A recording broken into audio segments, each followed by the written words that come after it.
I'm lost in darkness, searching for light. Every step forward feels like a fight. Shadows of doubt creep in my mind, but I refuse to surrender. I must find a way to rise above the pain, to overcome, to break the chains. My existence is a test of will. I won't be broken, I'll stand still. The weight of the world crushes me down. Fear and uncertainty all around. But I deep find inner strength to face the trials length by length. A way to rise above the pain, to overcome, to break the chains. My existence is a test of will. I won't be broken, I'll stand still. Through every storm, I'll find my way. Through every night, a brighter day. I'll rise from ashes, like a phoenix born. My spirit unbroken, my heart reborn.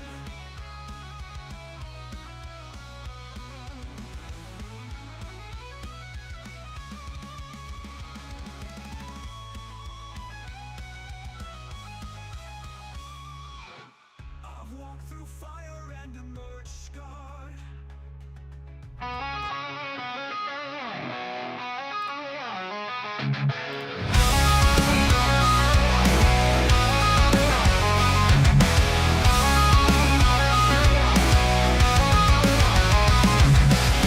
Day to day, nothing changes. All I want is a moment to think clearly, but thoughts come unrelenting, consuming every waking moment.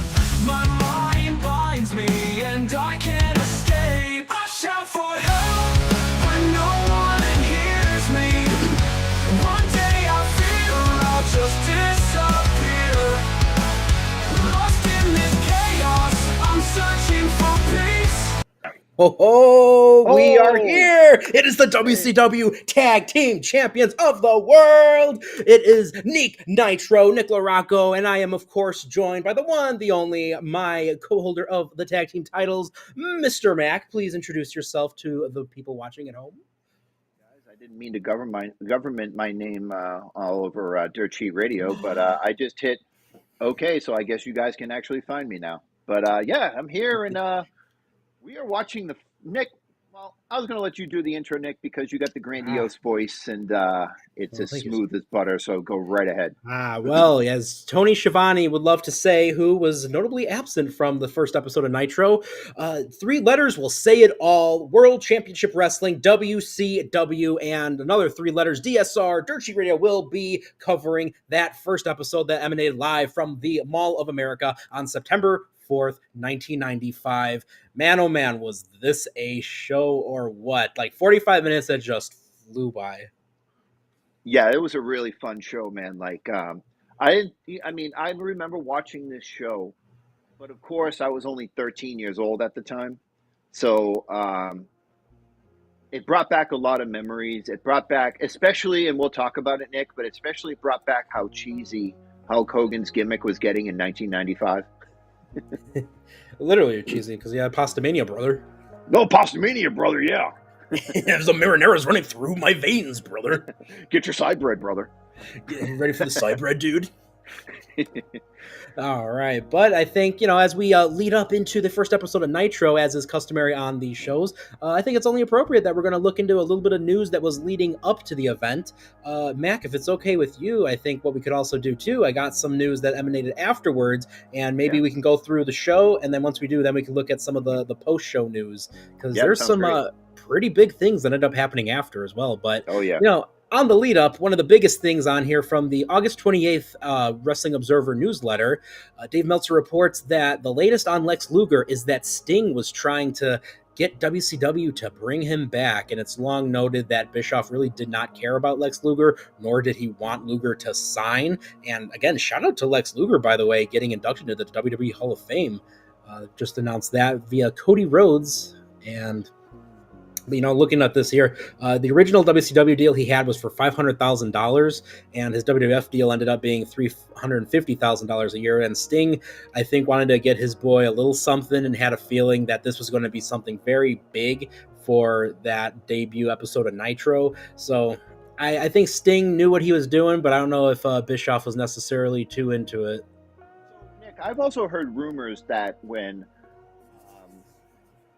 WCW, when Luger was calling over to WCW, that Eric Bischoff made him a lowball offer that he was almost certain that Luger wouldn't take. He would feel insulted. Like even Bischoff said in his book, Controversy Creates Cash, and I'm not the biggest Eric Bischoff fan nowadays, but back then I was. And Bischoff said that, just like you said, he did not like Lex Luger. He did not want Lex Luger in WCW. He was never a fan of Lex Luger. And when he called Lex Luger to make him the deal, he thought, "Oh, he's gonna tell me to fuck off and and hang up the phone." But he offered him a lowball deal, and Lex actually took it. I don't know how true that was with the numbers that you're giving, but that's at least what Eric said in his book. I very vividly remember reading that. Yeah, I mean, when you think about it, I mean, Luger went from 500,000 to then going down to 350,000 for WWF, and then now it looked like, according to this edition of the newsletter, WCW only offered him about $1,000 per match deal with no guarantee. That's it. So, which is wild to think when you consider the career of Lex Luger in WCW. Yep. The concept that he's only making in those early stages just $1,000 per match. And Yep. Dave on here is theorizing that that's such a lowball offer that he's just going to stay into the WWF until his contract allegedly expires in mid-October. But we'll talk a little about that later. And speaking of, Lex Luger really said, "Yeah, I got to break out the puffy shirt, brother." gotta get my gimmick in there right before Gangrel does. I had to go to the other side of the Banging mall. and banging, brother. Hey, banging and banging. He had to make sure that Luger got into Hot Topic at the Mall of America. Hunt that down, go to Spencer's. And hey, Donnie Patty, shout out to you. What is up, man? One of my Instagram followers. What's up, Donnie? Hey, and also shout out to Randy. Hello, sir. Thank you for joining us. Randy. But getting back to the news, another ECW star is well known. Like WCW tried to poach a lot of ECW talents, and one of them, believe it or not, Mac, was Too Cold Scorpio. Too Cold Scorpio was WCW was attempting to poach Too Cold Scorpio from ECW. Heyman really did not want that to happen, and Scorpio was in WCW before, and honestly, I say, gosh, he deserves so much more than what he was given. And just hearing about, what he would deal with in his tag team he didn't want to be a part of with Marcus Bagwell. Like, oh man, it's wild to think that Too Cold Scorpio could have come back to WCW, but at the same time, when you think about the other talent that they took from ECW, like, we're going to talk a little bit about three names in particular, but Mac, what do you think of the idea that Too Cold Scorpio would come back to WCW around this time? So, I mean, I don't think it was completely out of the question, because you got to think about just right before this happened, about a year before, the infamous Shane Douglas throwing down the NWA World Title and declaring himself the ECW World Champion. The person that he faced in that final was Too Cold Scorpio. That's right. And Scorpio's here a year later, and his stock really hadn't dipped. Like, Scorpio's always one of those guys, even when he was Flash Funk in the WWF.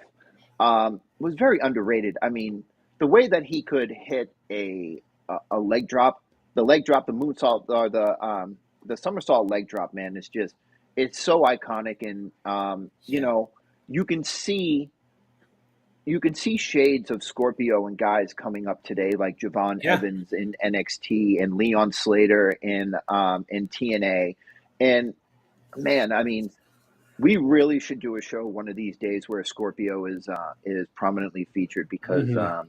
Too Cold Scorpio is one of those guys that will go down with like a modern, like Chris, more so modern day, like Christopher Daniels in ROH and TNA, as a guy who will never fully get his flowers until we're putting him on his grave. Right, which is Yeah. unfortunate because, you know, like you were saying, he's so revolutionary. His impact is just going to be felt for literally wrestling generations. Like Yeah. the first time I could say I have ever actually seen a 450 splash, I think the earliest 450 I ever saw was Too Cold Scorpio doing it, Yeah. and Yeah. a guy that ECW for me. size. Right, and like a guy that size who can fly, it was just mind-boggling what Scorpio was capable of, and Yeah. yeah, it's unfortunate that, you know, he didn't achieve all that someone of his skill set could have in pro Yeah. wrestling. But you know what? Honestly, Tuchel Scorpio, without a doubt, one of the best talents ever. And he says that uh, he doesn't want to go for any less than 120,000, which he was reportedly previously making in WCW. And WCW just isn't offering a lot of guys that. In fact, most of what WCW is doing are per match deals around this time frame, unless you're one of the bigger stars like a Hogan, like a Savage, like a Sting. Yeah. I mean, the first time I think so, I said this on a post on my Instagram the other day, but like ECW was, I wouldn't say more so than, maybe more, a little bit more so than WCW, because I think ECW was my gateway drug into WCW, Mhm. because I saw a lot of the guys that, because I watched guys in ECW and then I saw them on like WCW Saturday Night, and I went, oh, hey, I saw that guy on ECW. Let me watch WCW. And I went into WCW that way and became more of a WCW guy, much like yourself growing up, than I was a WWF guy. But I remember sitting in my grandmother's apartment at 1 o'clock in the morning, because I used to sleep on her couch on the weekends, and Friday mornings at 1 a.m., hoping that the guy down the street in the little shack that flipped over the cable box would switch Telemundo over to ECW, so I could see Right. guys like Sabu, who we'll talk about later, who had a very pixelated, like 30-second promo, and Too Cold It's like Scorpio, 5 frames a second. 5 frames a second from one match. Right. But yeah, man, I love Too Cold Scorpio. I think, like I said, he's one of those guys that's never going to fully get its due, and it's a goddamn shame. Absolutely. And Donnie Patty says, love the TV title match that Scorpio had with Sabu on the Rise and Fall of ECW DVD that I still have. Yep. Great DVD, Donnie. And that will actually lead us into our next segment. Speaking of ECW and Sabu, Paul Heyman and Sabu reportedly had a secret agreement for Sabu to return to ECW, but that fell apart once WCW came calling. And as we see on this episode of Nitro, it is no secret. We started seeing the vignettes for Sabu's debut, which I believe is on the next episode of Nitro when he takes on Alex Wright. Mm-hmm. Yep. Yeah, Sabu. Sabu's one of those guys that went to WCW, I think maybe once or twice, and had maybe like a 2 month run, and then just ended up leaving. Right. And it was, I remember too, like hearing that, I think it was Halloween Havoc, where he was going out of his way to be like, I want to bring the Sheik in. I want to bring the Sheik in. And they just weren't having it. And then he just ended up sneaking the Sheik in. They're like, all right, you already brought him here. Might as well feature him. Uh, which you think that like Kevin Sullivan would have been okay with. Yeah. But like Donnie Patty says, Sabu in WCW was weird. It feels like a fever dream. He's Yeah. gone by the time World War III happens, but he's one of the guys featured on the promo videos for World War III, which, Yep. Mac, I don't know about you. We got to do a World War III episode soon. Yeah. This was voted out of like I think 5 shows that were picked, because we were going to do the one where Sting dropped down from the rafters, and that was the one that I was preparing, because it was the one that was winning the poll on my Instagram, and then like an hour before the 24-hour IG story deadline disappeared, the first WCW Nitro won by one vote. Wow. One vote, 16-15. It was 15 to 13 all day, and I checked it downstairs when I was at work on my break, and it said 23 hours, and then it said 1 day, and I was like, all right, this is going to disappear in a few minutes, and then I checked it like 10 minutes later, and WCW Monday Nitro Episode 1 from the Mall of America in Bloomington, Minnesota, got 3 votes in the last, I want to say, realistically, 15 minutes. Wow. Hey, shout out to you guys who wanted us to talk all about that debut episode. But that being said, like that episode where Sting first descends from the rafters, Chicago, shout out. In front of the Bulls logo. Oh, Right man, from iconic. the Bulls logo is so cool. Like so much Iconic, of yeah. that episode is fun. So that's another one that we definitely will have to visit soon. And I think too, because it was just by one vote, we got to do that very soon. Yes. But, you know, on that episode, I guarantee we're going to be seeing these 3 names on there. Chris Benoit, Eddie Guerrero, and Dean Malenko. At this point in time, they have just all signed 90-day contracts with WCW. The biggest thing, I think, was all 3 of these guys wanted to stick together and they getting a similar payment and a similar deal. The biggest Were they all thing, coming from Japan at this time, Nick? I believe so. And the Okay. big thing, too, was Meltzer even predicts that they're going to probably most likely be stuck in mid-card purgatory as long as you've got Hogan running the main event scene, dude. Wow, Meltzer was right about something? I know, isn't that crazy? Like, I thought he was always wrong. And then speaking of the nepotism and the main eventers getting their way, Leaping Lanny Poffo is also heading into WCW. This contract is being done as a favor for Randy Savage. Donnie Patty says, it's a hard time to sit through those World War III shows. Cool concept, but a chaotic mess on screen. I hear you, Donnie, and honestly, that's kind of why I liked it, is because it's such a chaotic mess. Yeah, I remember listening to one of the Laps fan. No, I'm sorry, it wasn't Laps fan. I think it might have been Going In Raw. Was talking about Yeah, I know, it's a great name. Shout out to Stephen Larson, but they were talking about how WCW just did not have the technology to shoot all of those rings at the same time. And even when they got the technology in like 96, 97, they still somehow fucked it up. But no, I do like those shows. And I think that would be a long one because we would have 60 eliminations. And you know us, we're very thorough. We'd have to go through all of them.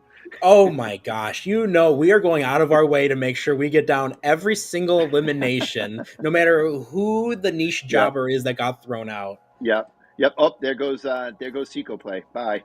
And it wasn't Dean Malenko this time.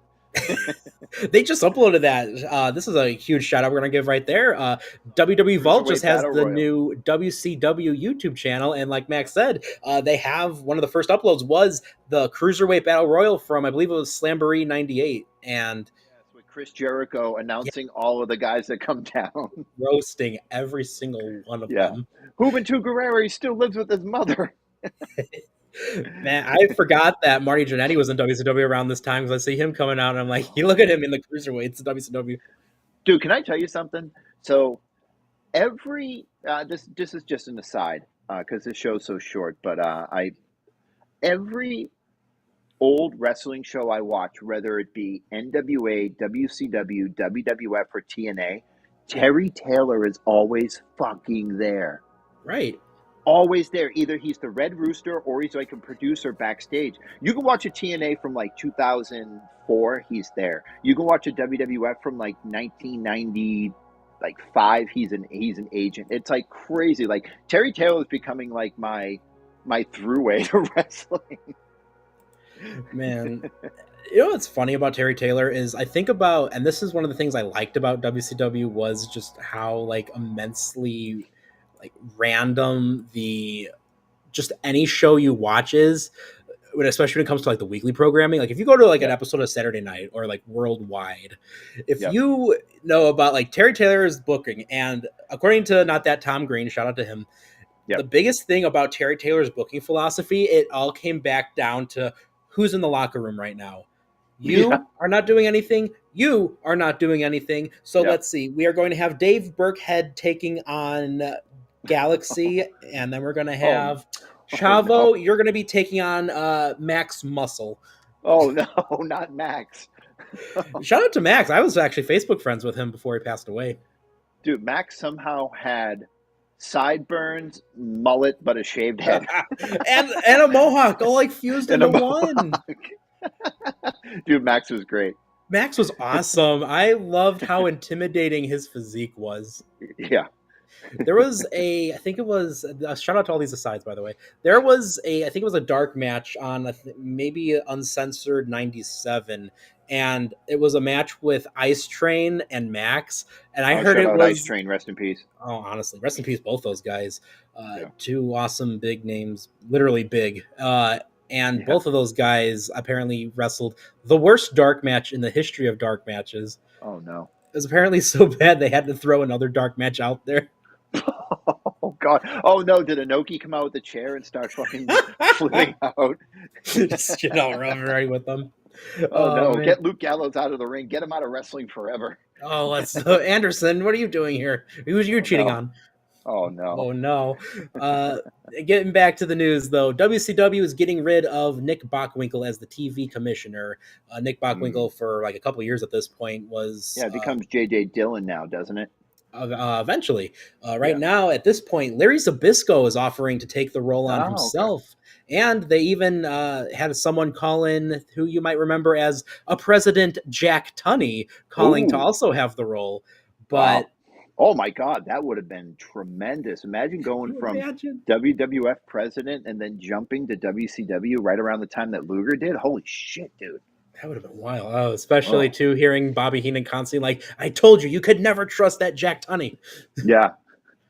But unfortunately, it seems that they kind of just go without much of a TV commissioner and actually go with some of the Turner executives for a few months until we end up getting J.J. Dillon.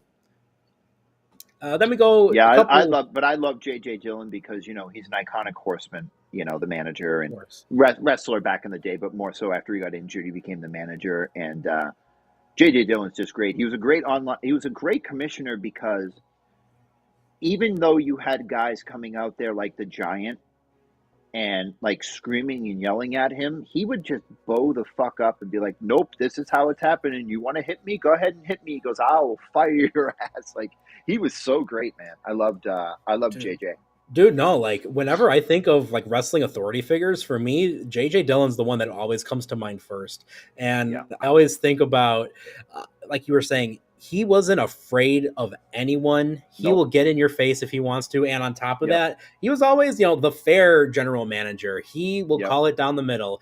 He hates if it was a WCW guy that screwed up. But, you know, if you watched the recent Thunder upload, he was fair to Randy Savage representing the NWO on that first episode of Thunder because Luger comes in out of nowhere and hits him in the head with a chair and Chris Adams steals the victory. Fortunately, Chris Adams loses said victory, and he doesn't come after Luger after, which would be a logical wrestling thing. But again, it's the Thunder era where they stopped caring. I really liked the dynamic between J.J. Dillon and Chris Jericho when they would fight with each other. When Chris Jericho was doing the conspiracy theory thing, like that was awesome, man. Jericho's like late stage WCW run, I think, is just so underrated. Yeah. I think that's often what a lot of us older fans, veteran fans that have known Jericho as long as we have, I think so many of us recall that version of Jericho and like early WWF Jericho, because you see a lot of like the younger fans today just aren't necessarily that into Jericho, and I understand, but it's a lot of us old timers just reliving the past, I guess. Donnie Patty brought up a good point where he said that I found J.J. Dillon boring as the authority figure. It feels like he got bullied by the NWO, but that's the thing. He didn't take shit from the NWO. They bullied him and like pushed him around, but at the end of the day, he made the matches. He was the guy that, you know, he was the guy that got things done, you know, so. Yeah, no, he would carry through on everything. And yeah, I absolutely appreciated J.J. Dillon as an authority figure, and that's also just not me being biased towards the Four Horsemen. Yeah. But getting back to Sabu news, so now we're on the September 4th Wrestling Observer, and right here we got only like two major bits of news, and then, like I said, we'll go over the show, and then we got a few bits for afterwards. But Sabu debuted for WCW in several dark matches, pretty much the entire time working against Chris Kanyon. And Oh man. these matches won't air, but they were made only to collect a lot of footage for his promo vignettes. And one of the funny parts about this, Sabu kept doing this thing because around this time frame, remember, Sabu is going out of his way to break a table, even if that means setting it up and throwing himself into it. And WCW tables are notorious around this time for never breaking, and that was exactly the case. So he's running into these tables and he's just bouncing right off of them. We saw that on the vignette that they had for Sabu, where he did the moonsault off the top and just landed and didn't break the table. Yeah, I think we even see that in like some of like the earlier Nitros too, where he's Yeah. taken on guys like I think at one point like Alex Wright and then Disco Inferno. I think the Alex Wright he took like 2 chances to break that table. Fucking Sabu, man. He's wild. Terry Brunk. Bombay, India. And then another bit of news here, which when you think about it, this could have absolutely changed the game for the Monday Night Wars. Ron Simmons gave notice to ECW that he is leaving, and he says that him and Butch Reed will be returning to WCW to reform Doom. Yeah, hey. I did not know that until I read that literally like 30 minutes ago. Yeah, man. What would it? Oh, wow. That's kind of. Yeah, man. Wow. Shit. We wouldn't have had, the Nation of Domination would have not been the same, which when you think about it, Ron Simmons was such an instrumental part in making The Rock who he is. Yeah, because I mean, you had the Farouk Assad character, which was absolutely going nowhere. You had him with Sonny for a while, and then he dropped Sonny, and then he picks up Clarence Mason. He picks up what were the rappers' names that he was with? We talking JCI Smolfy D? That's it. Yep. And then he yeah. I mean, if you look PG-13. at it, yeah, PG-13. If you look at it this way, Nick, honestly, and I don't want to get into a WWF talk, but it is the first African American WCW champion right. We're ever talking about. But like you said, The Rock's career isn't the same, but I feel like The Rock might have hit that crescendo and gone to superstardom without Farouk. But without Farouk, really guys like D'Lo Brown and The Godfather, and to a lesser extent like Crush. Like Crush had like right. after the Kona Crush, the Hawaiian thing. He had a little resurgence with the Nation of Domination. Dressed in the biker with the chain and the nose ring and everything. Like so, without Farouk, guys, it kickstarted the Gang Wars with like Savio and Crush. Yeah. And it really, in the DOA, right. Without Farouk, like guys like D'Lo Brown and Godfather simply don't hit the fame plateau that they do, and Ron Simmons was just great. I mean, he made the APA, and then having a career just saying one word and making millions of dollars, like Ron Simmons is one of those guys that's in the category of a Christopher Daniels or a Too Cold Scorpio that's never going to get his flowers until you're putting him on its grave. And it's crazy because Ron Simmons, his career and his trajectory really was more so not worrying about what he was doing, but putting other guys over. And it was great. Absolutely. And we're talking about like the first Black world champion just being able to come back to WCW. And, it sucks to think that Hogan would go out of his way to try and hold Ron Simmons down during this time frame if he did come to WCW. But man, like I'm thinking, because WCW is also reforming, we're getting the beginnings of the cruiserweight division, of course, which is going to really start taking shape the following year in '96. Yep. But honestly, too, I think they're also really restructuring their tag team division because, we were just talking off the air, Bunkhouse Buck and Dirty Dick Slater, which no offense to them, they're two old-time veterans who are holding the tag titles. And it's like now we're, building up a lot of the younger guys like we start seeing over the next weeks on Nitro. The American males, we see a lot more with like Harlem Heat. And I'm just picturing how awesome the tag division could have been when you got matches with guys like Harlem Heat taking on the Steiners, and then you throw Doom into the mix with that. That would have been so cool. And, Mac, like we were talking about on the Chi-Town Rumble episode last month, hey, go check that out after this if you haven't already. I just think, Butch Reed also brings a lot to the table. Hacksaw Butch Reed can go long distance in long matches, which you really can't say for a lot of those big muscle wrestlers. Yeah, But those two guys together, I love Doom. They're one of my favorite tag teams of all time. And I really yep, hope we do an episode soon where we get to talk about Doom. yeah. And just Ron Simmons and Butch Reed together would have been so cool in this era. And it's a shame that this ends up not coming into fruition.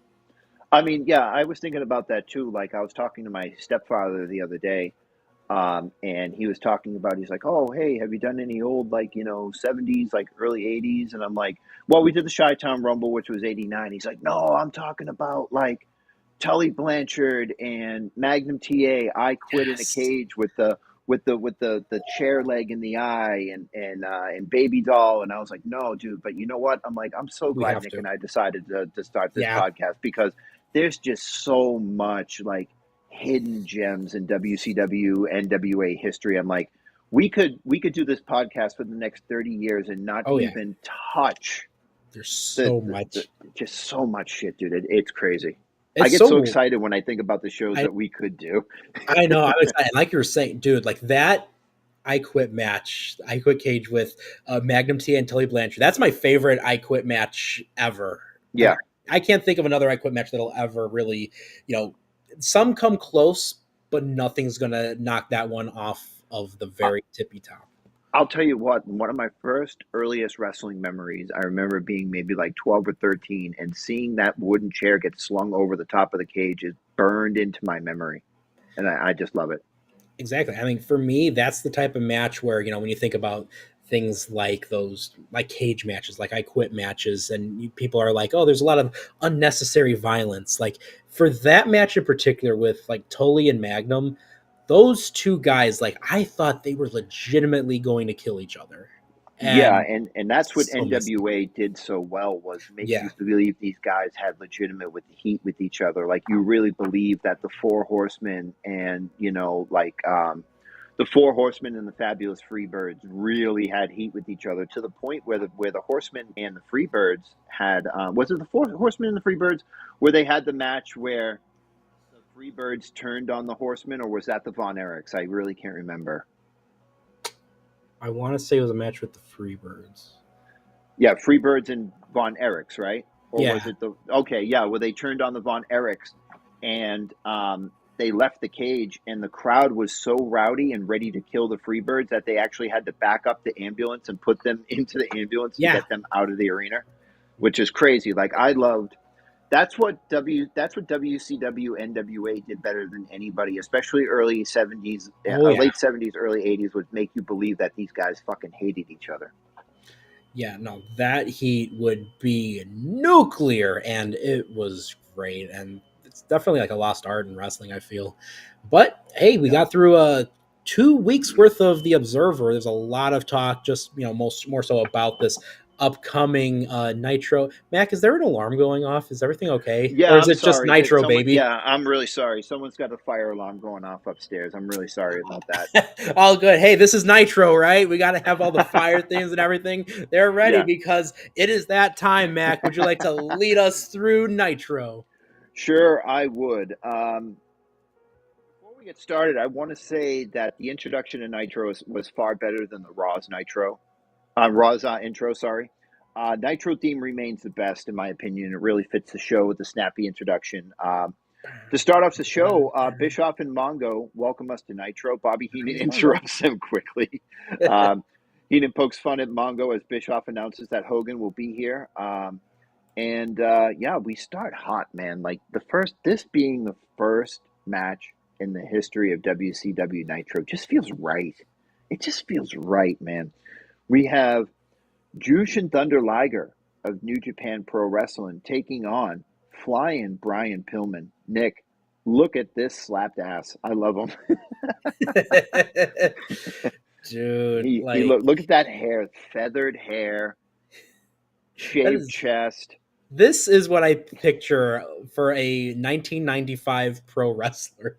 Yeah, he's the quintessential 1995 pro wrestler. Yeah, look at that. I mean, he looks like a fucking $1,000,000, man.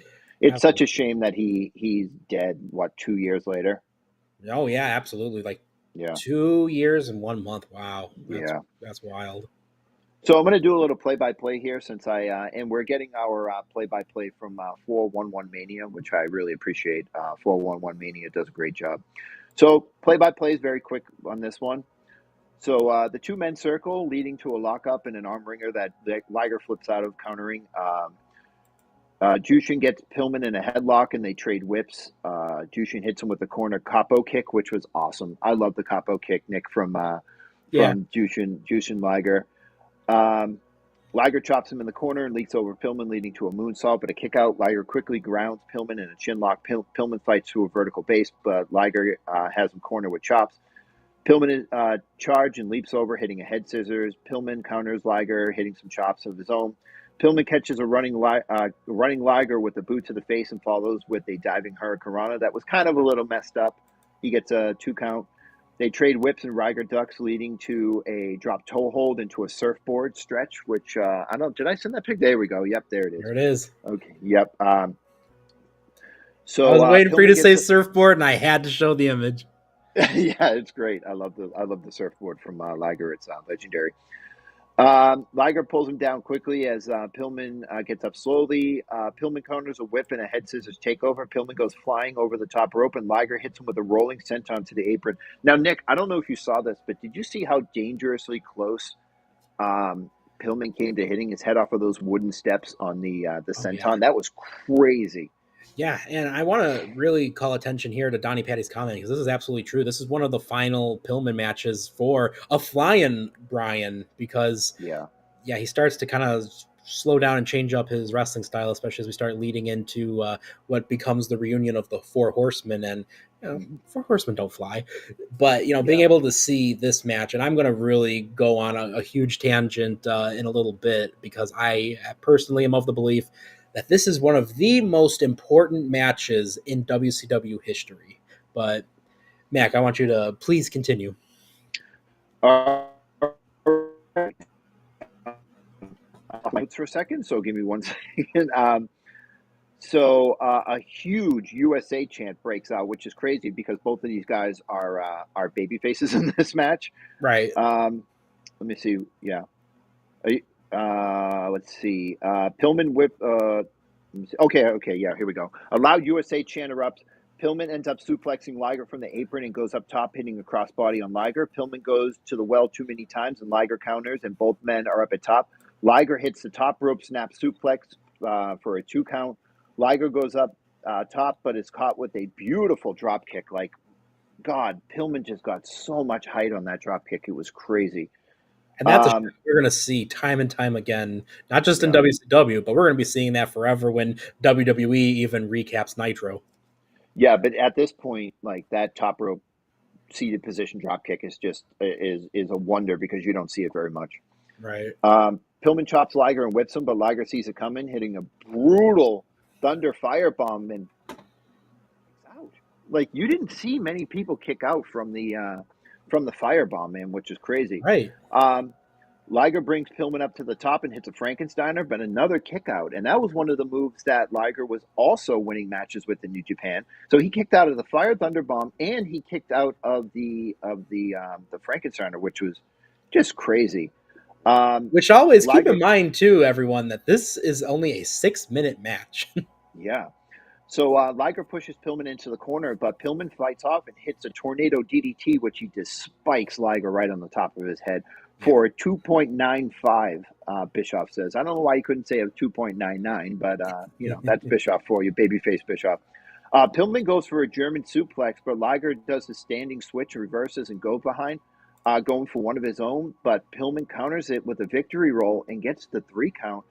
And Flying Brian Pillman wins the first ever match on WCW Monday Nitro at 6:53 via pinfall. Nick, what did you think of this tremendous showcase of athleticism? Man, I got goosebumps just thinking about this match. Like I said earlier, this is probably one of the most important matches, not just in WCW history, but honestly, I think you could even argue that this is one of the most important matches for all of pro wrestling. Because when you watch a wrestling program today, you're seeing a lot of what they did. And, if you're a newer fan, I think you're going to be taking what these two were doing in this match for granted, because you really didn't see a whole lot of this at that time. And on top of that, you've got these two guys who, yeah, they've worked together a lot years previously. Like, gosh, I Yep. think you can see their matches as far back as like 1991. Yep. And it was not like this. Like, this was something totally different. And that also, I think, sets the tone for what Nitro was. And one of the smartest things I will ever say about Eric Bischoff was he knew the right match to put on to open a show. And this in particular was the right one. These two guys can work together because they've done it for years. You've got someone like Jushin Thunder Liger coming out who, I mean, let's be real. You see a guy dressed as he does, wearing that outfit in a Yep. shopping mall, if you're just changing channels, you are going to go right there and look right at him. And Yeah. on top of that, like, it's a treat for all us like deep seated wrestling nerds, right? Yeah. And Yeah. then Yeah. on top of that, you've got Flying Brian Pillman, who is very respected and a lot of people have been rooting for years at this point. So this is a great match to both appeal to new and old fans alike. And again, like, these two guys were breaking ground with their high flying technical mastery, because again, we're seeing this on a major television network for the first time that we're having this type of a match on such an important show on an important network like TNT. And again, it's revolutionary because you never saw matches like that on that scale of television before. And Yeah. being able to have that showed that, okay, we can start featuring more of this, and it's getting fans used to it. And it's that kind of movie trope where you guys, give it a few years and it's going to catch on, trust me. And absolutely, you look at this now and it's like, wow, decades later, like, gosh, we're in September, this will be 30 years later, like, Wow. their influence can still be felt. Yeah. So Especially this match. I gave this match 4.25 stars. I thought it was just amazing. Um, I have to agree, 4.25 is a perfect rating for this. I think that the only thing they messed up was the flying head scissors that Pillman went for, but I think that Liger didn't think Like, that. it went the other way. Yeah, I don't. I think Liger. It looked like Liger dropped down to like one knee to like take it, but he didn't. He underestimated how high Pillman could jump. So Pillman went for it and jumped high enough where he could get Liger's head, but Liger was knelt down. So it kind of like it messed up a Right. little bit. But both mans after the match shake hands and the crowd cheers that, and they show some highlights from the match. But back to the show. Sting with the pink, purple, and black face paint is here, and he has a message for Ric Flair. He says, "Nature Boy, there is nobody that can walk that aisle like I can when it comes to getting in your face, and there's no one that can hook that scorpion deathlock better than yours truly." Mm-hmm. So here's one of the most infamous moments in WCW history. WCW catches up with the World Heavyweight Champion Hulk Hogan. Hogan is in the Pastamania section of the mall. For people who don't know, this was a spaghetti-based restaurant with a Hulk Hogan motif. All the pasta maniacs running wild, dude. Yeah. So Hogan says, "Who's the greatest wrestler in the world?" And the crowd kind of cheers. And he says, "You know something, Eric Bischoff? Tonight on Monday Nitro, Pastamania and all my Hulkamaniacs are going to run wild. And I've eaten so many Hulkaroos. And I kind of feel sorry for Big Bubba, brother, because tonight, brother, first time on TNT, I'm putting the WCW title on the line. And with Pastamania running through my brain, who was gonna beat Big Bubba, brother?" And the crowd kind of cheers. With all my Hulkamaniacs tearing their WCW shirts off, I'm gonna get Bubba a dose of my Hulkaroo up there and body slam him again. Big brother better slim that waistline, brother, when Hulk Hogan runs wild on you. And I said, "What?" I was like, "What the fuck are you talking about?" Oh, He says during this, "I just ate some pasta and I'm ready to go, brother." I'm like, "Are you Michael Scott from The Office who thought that he was going to he was gonna get cardio, eat pasta for cardio before the big race?" Like oh, it's getting his that was a dude. That was a crazy unhinged Hulk Hogan fucking promo. Nick, please tell me your hilarious thoughts on this. My thoughts right now, I'm just thinking, like, when you look at what Terry Bollea becomes later on, the rat that he is, I'm thinking, Yeah. how come he gets a pasta restaurant, but a true Italian who won't speak up, who won't rat on you, Randy Savage, Randy Poffo of the Yeah. Poffo clan, isn't going to be himself getting a delicious pasta restaurant? I don't even think the reviews for Pasta Mania were ever really all that good either. Now, Nick, for years and years and years, I'm not saying recently, I want to say maybe from when I was like 15 to maybe like 20, I thought that photo with Hulk Hogan wearing the Chef Boyardee hat with the spaghetti on the I am going to fork, grab it right now. smiling, was a photo that they had just used to promote it. I had no idea they had it on the Chiron at Pastamania. I was stun locked. Like, I was like, what is this? What is going on? You ready for some pasta, brother? Oh my God, there he is. He's here. Get ready for the new catering, dude. Oh my God.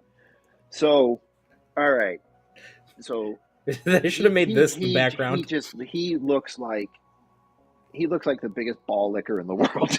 Do you notice the Hulk Hogan's above possibly on his shirt? It looks like they don't have Hulk Hogan's on there, so they just wrote it on yellow tape and put it on the oh, shirt. oh yeah, it does look like that. Yeah, wow. Hulk Hogan's Pastamania. Oh my God, dude! If we could get Pastamania shirts and wear them on this show, I'm gonna get on that. Oh man, we have to. I'm a little sad we didn't do it for this one. I know, but I'm gonna get on that. So Nick, any final thoughts on Pastamania, brother? Hey, he's got the sauce going through his veins, and I'm sure that's probably how everyone that ate there was feeling too. It's going right through him and then some, and that's probably what the advantage is against Big Bubba. I'm looking on here on Classic Wrestling Review, and they themselves are saying, "Why does Hulk Hogan think that Pasta Mania is going to help him? Does it give you gas?" Bubba, he won't want to go near me, brother. You should stay away from me, dude. So we go back to commentary. Mongo takes a subtle shot at Raw, saying that nobody wants to watch those matches and you should be watching Nitro. So, Nick, Yes, this is one of the most famous moments in WCW history, and it just happened to happen on the first Monday Nitro. Before the match starts with Sting and Ric Flair for the WCW United States Heavyweight title. I have to government name it because that's the name of the title. It's not the WCW US belt. It's the WCW United States Heavyweight Championship. thank you. Flair comes to the ring. He looks like $1,000,000. He looks like just prime Ric Flair. Sting comes to the ring wearing the most gorgeous title ever in existence, the WCW United States Heavyweight Championship. It's just a glorious belt. Before they can lock up, Nick, a mysterious shadowy figure with long blonde locks and the puffiest of shirts walks out and stands on the stage. Who is this? Is this the real American? The real American, Lex Luger? What are you doing here, brother? He just had a match in WWF the night before. What is going on here? Hey, Dave Meltzer told me specifically that his contract was going to go through October. What is going on here? Was Uncle Dave wrong? Wait, Dave Meltzer lied? What is this?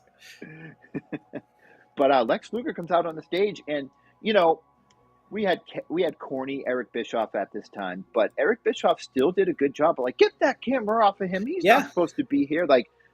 He did a real Nowadays, you're not convinced of anything in wrestling. Let's just say tomorrow, for example, let's just say a Jack Perry walked out on NXT and they went, "Hey, he's not supposed to be here." What's going on? You wouldn't believe that. You're like, okay, his deal expired. He's here. But legitimately, Lex Luger had wrestled for WWF at a house show the night before this Nitro, and he came walking out, and Eric Bischoff, with 1995 ears, saying, "What does he get that camera off of him?" And then getting the camera off of him and going back to the match and seeing Ric Flair and Sting sell this, because both of those men have a tremendous history with Lex Luger, WCW. um, and he's like, what is he here for? Why is he here? Right. Get him What out of is he here. He's not doing under here? contract. Yeah, like that was just such a great way. I loved Yeah, Bischoff's selling of dude. this. That was the best thing, was that little touch where they don't name drop him at all. No, And they don't. They say, that what is he doing here? Why is he here? exactly, because it's one of those things where it's like, this is a WWF contracted guy. We're not allowed to say his name. And Yeah. even in hindsight, it's so masterfully done, because again, it feels like, oh, the camera guy is just seeing someone come out there. Oh, this is part of the show. And Bishop's like, no, what is this? No, don't get away from him. Like that added to I it. think Darian said it great when he said that this might be the first Forbidden Door moment, because Mhm. everybody knew that Hulk Hogan had left Yeah. WCW. Now, I mean WWF. Now, let me tell you, Dave Meltzer was the only person reporting on Hogan's contract and dropping the belt to Yokozuna at the 1993 King of the Ring, and it wasn't one of those things where Hogan was just showed up on Nitro or sorry, just showed up in WCW. They actually had like a ticker tape parade for him and everything. So people Well, knew he was coming. Um, interrupted a Ricky Steamboat match for a breaking news ticker on the very bottom, like you see down here. yeah, and I think this might have been the first Forbidden Door moment because, like I said, Yeah. literally like 12 hours before, Lex was wrestling for WWF. And I don't know if you know this, Nick, but this was one of the first catalysts for the 90-day no compete clause because of Luger and people of the ilk just walking out of WWF and walking onto WCW. Yeah. Like I'm looking right now, and yeah, like Yeah. he was doing a house show series of matches, Lex Luger and Shawn Michaels defeating Owen Hart and Yokozuna. Wow. And then next thing you know, that was September the 3rd, and here we Yeah. are, September the 4th. September. Yeah. Right the night before. Yeah. But yeah. So Luger quickly goes to the back, and we start to get our WCW United States Championship match. Sting gets a loud pop as expected. Sting and Flair finally begin to circle an initial shock. Flair woos at Sting, and the crowd plays along. They lock up, and Sting does his own woo-ton. They lock up again, and Flair gets the headlock, and he's pushed off and hits a shoulder block. Sting starts leapfrogging Flair before hitting a military press. Flair calls for a timeout, but he runs into another military press slam, which is more of a Zandig mother effing bomb from CCW. Sting hits a hip toss and a perfect drop kick. Flair ends up escaping the ring on the drop kick. Flair takes his time, and the crowd chants for Sting loudly. The announce team still puts over Luger, walking out but not naming him. Flair comes to the back into the ring, and they lock hands, leading to an eye poke from Flair. The fans boo, and Flair starts chopping Sting in the corner. Sting starts no-selling the chops to the delight of the crowd and does his flexes. Sting taunts Flair and lifts him in the corner for another military press slam. Flair kicks him in the gut, and Flair ends up crossbodying Sting over the top rope, which is a move that I love, Nick. I don't know about you, but two wrestlers like Mick Foley, like flopping over the top rope is just amazing to me. I want to say too, like these guys, like the cross body where they both go over was so well done, because we've seen a lot of wrestling, Mac, and we've seen where it doesn't look great, or one guy's really on it, but the other like they're kind of Yeah. flopping over. The way Yeah. these two guys did it was so masterfully done. Chef's kiss more than anyone has ever said at Bob Hostamania, brother. Yeah. Now, Nick, we watched the '89 Chi-Town Rumble, which you should go watch right after this. Sting was 2 years into his wrestling career at the Chi-Town Rumble. He wasn't getting many responses. His woos weren't getting many crowd reactions, and he had a pretty boring match with Butch Reed on that show. And now here we are 6 years later, and Sting is one of the most over popular wrestlers in the world. Yeah. And he really didn't change anything about himself from that '89 Chi-Town Rumble, maybe except for putting a little bit more personality into his character. Yeah. And but it's a real testament to who Sting was by watching him at the '89 Chi-Town Rumble doing the same things that he's doing here, but Sting got over with his professional wrestling, with his ability to wrestle, in his charisma and his character, and just being able to hit everything at the same time and putting it all together. Like we even said on the Yeah. '89 Chi-Town Rumble, he wasn't putting it together at the time. Here we are 6 years later, and this dude just fucking has it. He figured out the way you needed to go about, kind of getting that right mix, and he became so refined in, honestly, I'd say like record pace. And Yeah. when you go back to watch him, he's got all the ingredients. Yep. But when you go to right now on this show, and of course, people are going to say, "Oh, well, it's easy to say that when he's up against someone as great as Ric Flair," but it's just like, Yep. yeah, it honestly takes two to tango, though, That was and just about to say that you need a dance partner, you know? exactly, and to be able to work such magic with one of the greatest dance partners that you could have in Nature Boy Ric Flair, Yeah. I think again just goes to show what again Sting was able to bring to the table. He was able to take those ingredients that he had when we saw him up against Butch Reed, and he was able to make Yep. such a good cake, Mac. He was able to make the greatest cake. He baked it all up and everything went nice, got all his frosting. We see he got the hot pink going. He stands Yep. out perfectly in such a way Yep. where it doesn't detract from him. The Everything flat about top helps. it does. And when you look at Sting and the way he acts, the way he wrestles, the way he does things, he's always felt like the antithesis to Ric Flair. They both got Yep. the woo. They both got the blonde hair here. Yep. One's got, Yep. the shorter tights, the other's got the long pants. Like these Yep. guys just were such Jekyll perfect and Hyde. opposites. Exactly. And Yep. so appropriate that we were able to have these two guys competing on the first episode and then also on the last episode of Nitro. So getting back to the review, they take a commercial break and we return with Sting down. Flair goes up and sees Flair goes up and Sting sees it coming. Sting throws him off the top rope. They trade whips and another military press slam. Now here we see one of the most underrated wrestlers of all time, who had his career tragically ended just 2 years after this. Arn Anderson walks out after Sting misses a superfly splash. Anderson watches carefully. Flair lifts Sting in a stalling vertical suplex. Sting gets right back up, pounds his chest. Sting with some clotheslines and Flair, which leads to an Irish rip into the corner with Sting with a clothesline. Sting has him cornered and does the 10 punches. Sting connects with a hip toss and puts Flair in the corner. Flair rakes the eyes and Sting slowly climbs up. Flair pushes him off and goes for a hip toss, leading to two reversals into a headlock takeover head scissors. They trade backslides for two. Sting puts Flair in the corner and goes for a superplex. Sting looks at Anderson, and Flair takes the advantage by chop blocking him. Flair gets to figure four. Sting pounds on his chest and tries to reverse, but Flair won't let him. Flair grabs the ropes, and the referee sees it. Anderson steps into the ring, and Flair grabs the rope. He won't let go. And the referee gives Sting the disqualification victory after Ric Flair would not let go of the ropes during the figure four. Afterwards, Anderson gets in Flair's face and takes his shirt off. The crowd pops loudly for this. Flair and Anderson start brawling. They start beating the shit out of each other. Anderson comes back in near the ring and only gets a short confrontation with Sting. Scott Norton comes out of nowhere and starts arguing with the announce team. Norton tells Mongo that he sucks.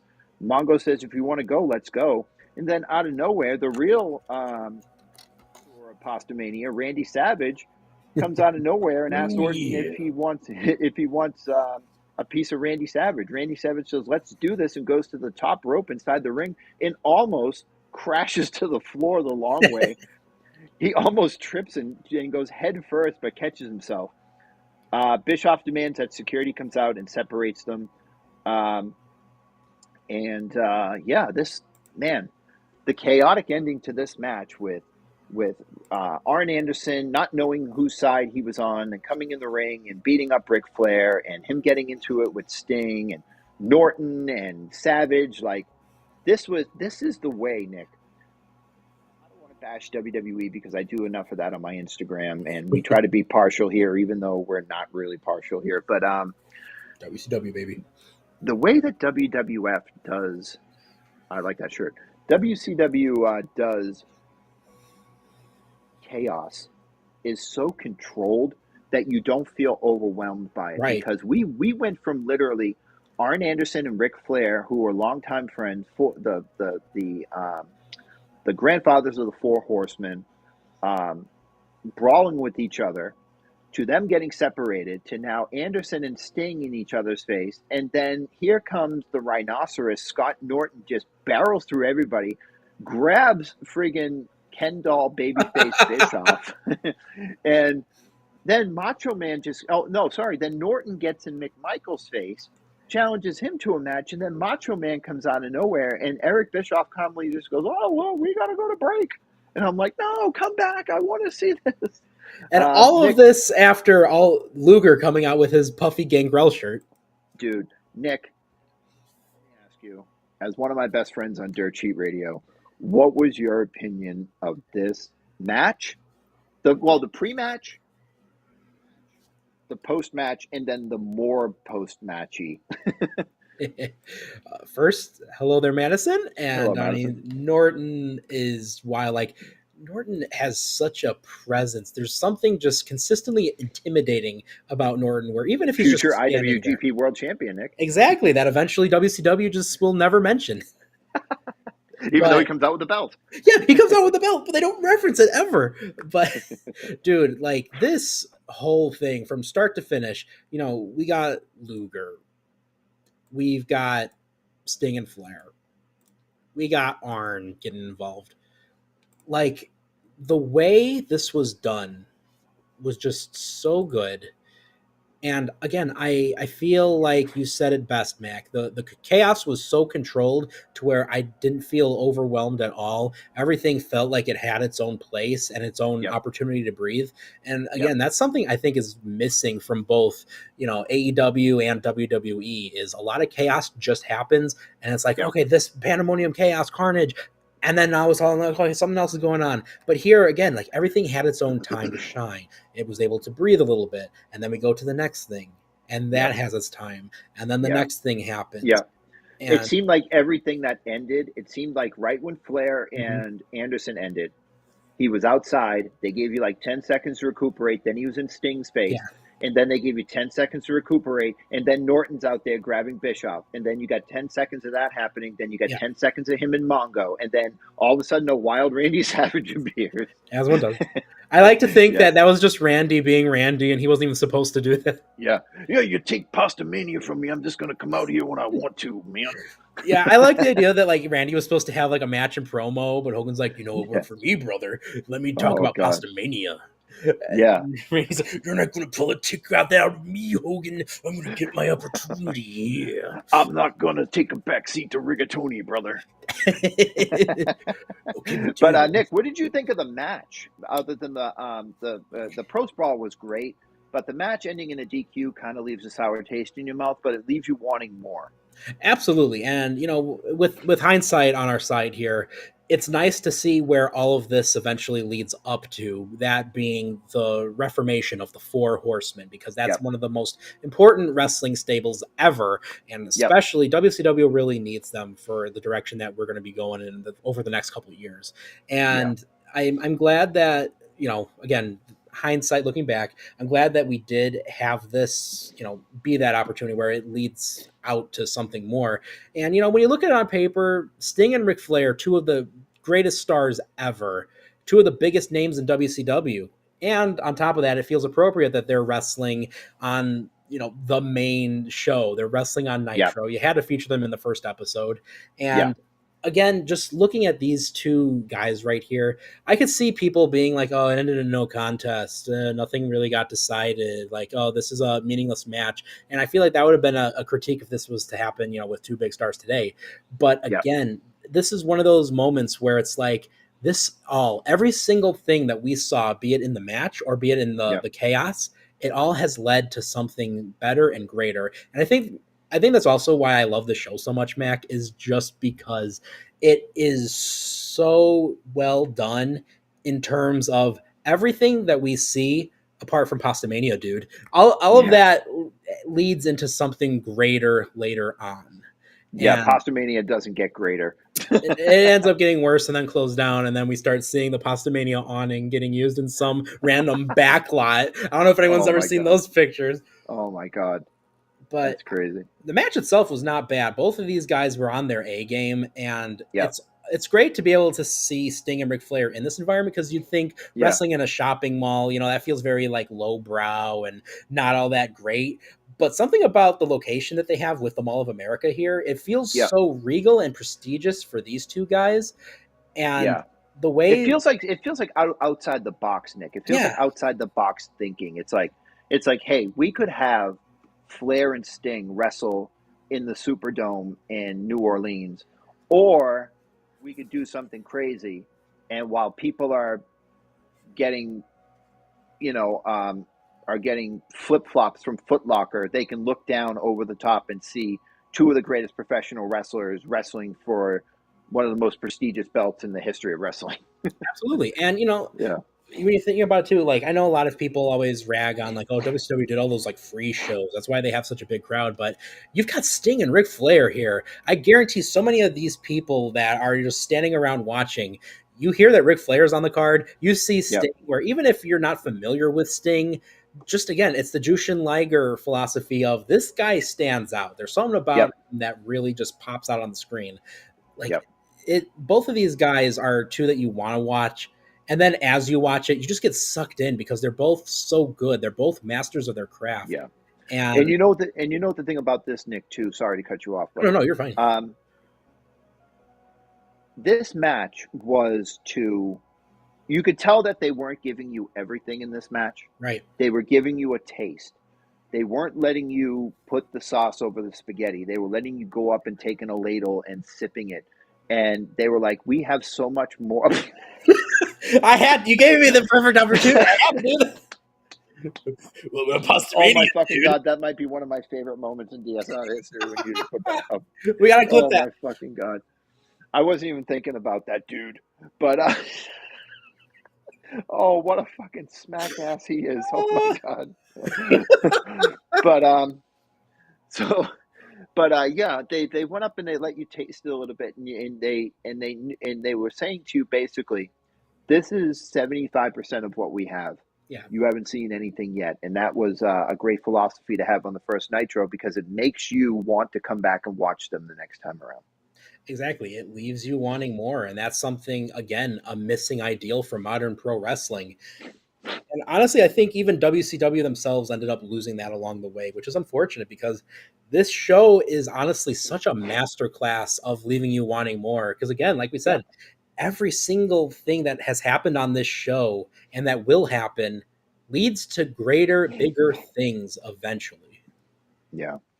So getting back to the show, Eric Bischoff says when we come back from break, we'll take a look at an amazing athlete coming to WCW, and it's Sabu. Show a highlight of Sabu wrestling in one match, and they call it his best moves, which includes Canyon. which includes the Arabian Facebuster on a match that I'm sure had DQs turned on. Moonsault. Go on. A moonsault onto a table that doesn't break. Yeah, that seems to be an issue with them, isn't it? And the Arabian press. What were you going to say, Nick?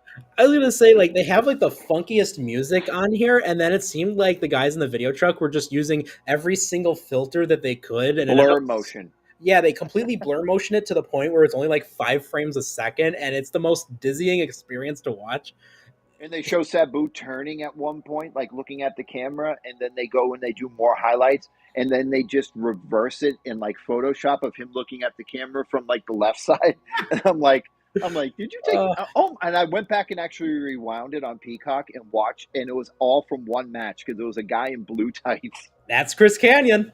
Oh, was it Chris Kanyon? Oh, that's Chris Kanyon. Wow. Yeah, because look like Chris Kanyon. Yeah, because when.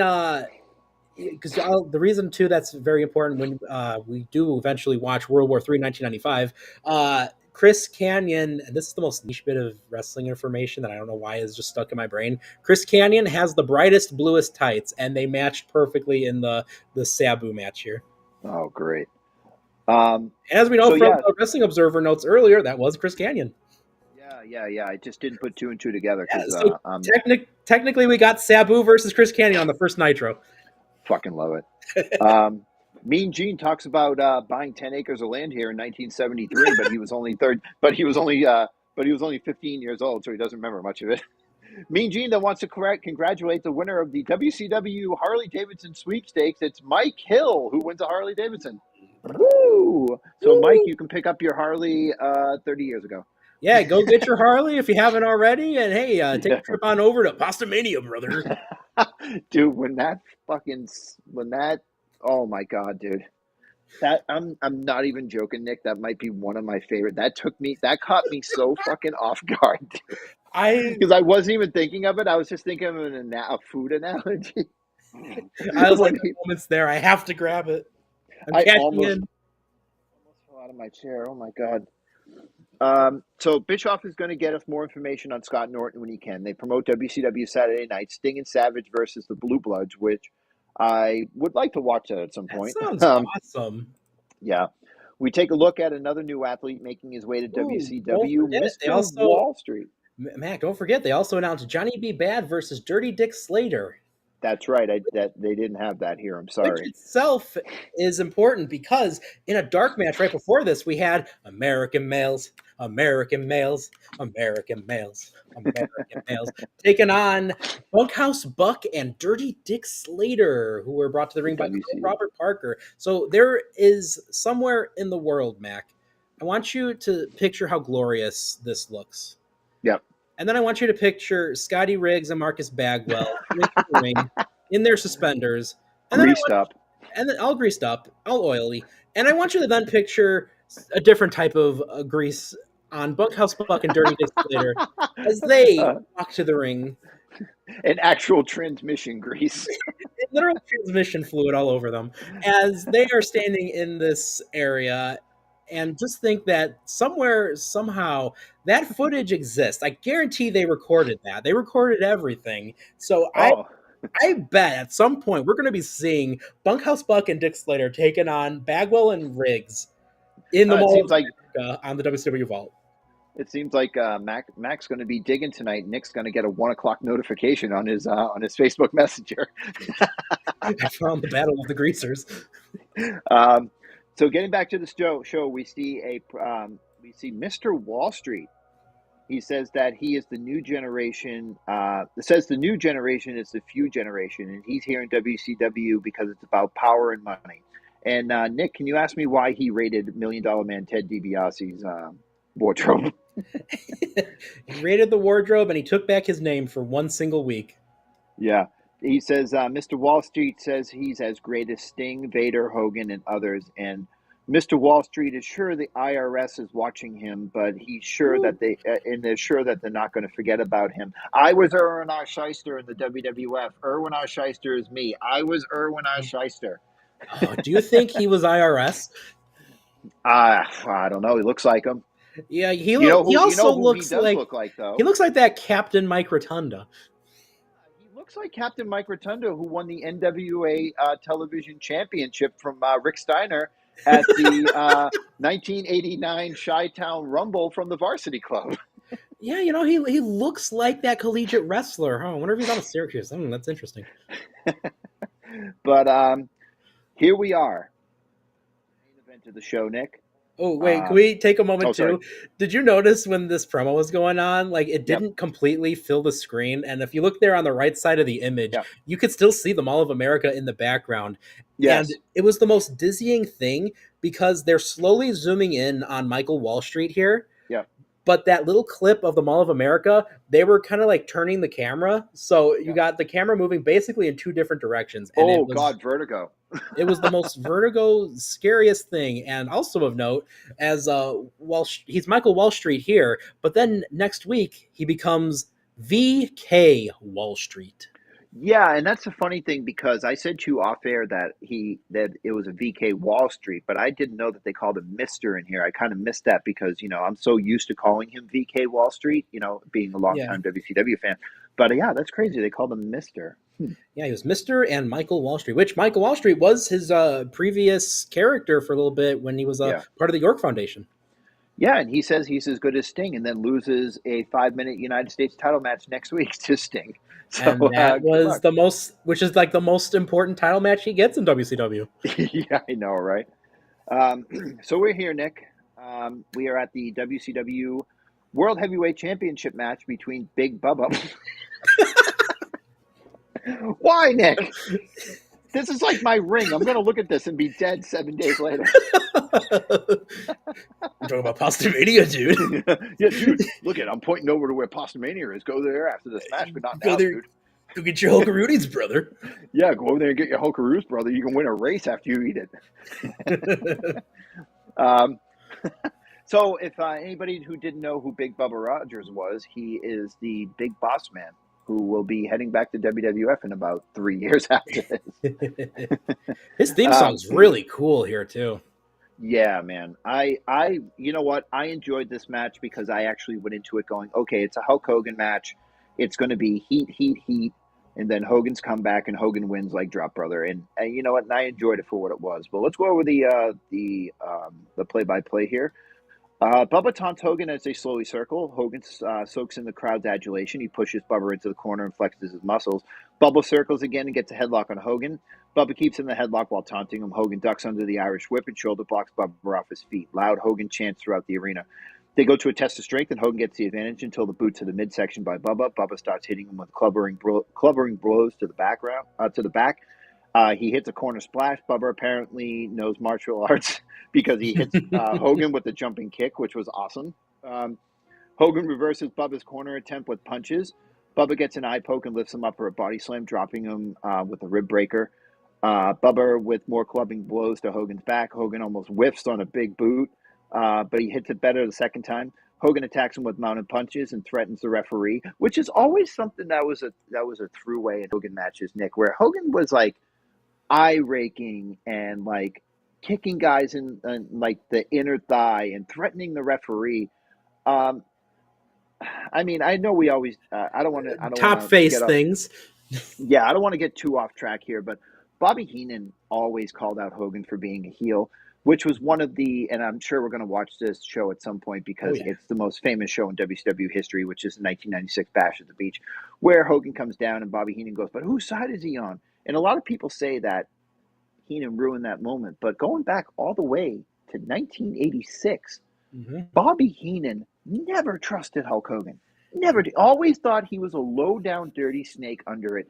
And now I want to tell you something else. I watched the Hogan and Andre match from the main event where, you know, the double referees. Yeah.